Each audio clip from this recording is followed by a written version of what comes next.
इदरान office में बैठा काम कर रहा था कि तभी अचानक उसके फोन पर गयूर साहब की कॉल आती है। गयूर साहब इदरान को कहते हैं कि बेटा फौरन घर आओ, एक इमरजेंसी हो गई है। इदरान जैसे ही घर पहुंचता है तो गयूर साहब अपनी तमाम सिक्योरिटी के साथ दरवाजे पर ही खड़े थे। इदरान बहुत ज्यादा परेशान हो जाता है और अपने बाप से पूछता है कि डैड आखिर आप मुझे बताएंगे कि क्या हुआ है, जिस पर गयूर साहब कहते हैं कि बेटा इरहा मॉल में कहीं खो गई है। जैसे ही इदरान ये सुनता है उसके पैरों के नीचे से तो जमीन ही निकल जाती है।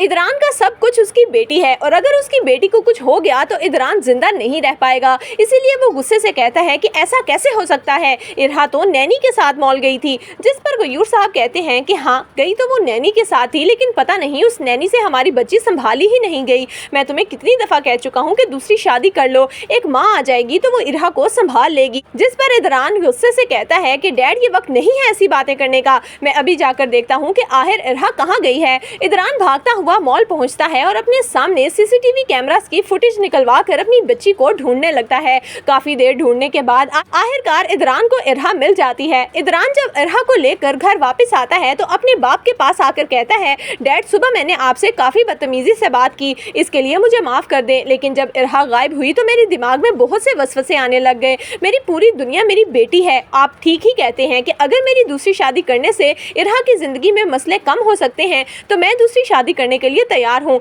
यह सुनकर गयूर साहब तो बहुत ज्यादा खुश हो जाते हैं और कहते हैं कि ठीक है, मैं आज ही तुम्हारे लिए लड़कियां देखना शुरू करता हूँ। जिस पर इदरान कहता है कि डैड बस एक बात का ख्याल रखिएगा कि मुझे दूसरी बीवी नहीं बल्कि इरहा को उसकी माँ चाहिए, तो सिर्फ ऐसी लड़की का इंतखाब करिएगा जो मेरी बेटी को एक माँ की तरह प्यार दे सके। जिस पर गयूर साहब कहते हैं कि तुम बिल्कुल भी परेशान ना हो। गयूर साहब को तो वैसे ही समीन बहुत ज्यादा पसंद है, लेकिन समीन की बात शाजिर से पक्की हो चुकी है और ये बात जब गयूर साहब को पता चलेगी तो वो काफी अफसुर्दा हो जाएंगे। लेकिन किस्मत में तो इदरान और समीन का ही मिलाप लिखा हुआ है। इदरान का बहनोई कमाल अपने कमरे में बैठा अपनी बीवी को कहता है, शाइला इदरान के लिए अब अरीज जैसी लड़की ना ढूंढना। अरीज तो इदरान जैसे शोहर होते हुए किसी और के साथ इन्वॉल्व हो गई और अपनी बच्ची का भी ख्याल नहीं किया। अब तुम लोग कोई ऐसी लड़की ढूंढना जो घर बसाना जानती हो। जिस पर शाइला कहती है कि हम अरीज की तरह की लड़की नहीं ढूंढेंगे, बल्कि मुझे तो बहुत सस्पेंस हो रहा है कि आखिर इदरान को किस किस्म की लड़की पसंद आएगी। कमाल तो अपनी बहन की शादी इदरान से करवाना चाहता है,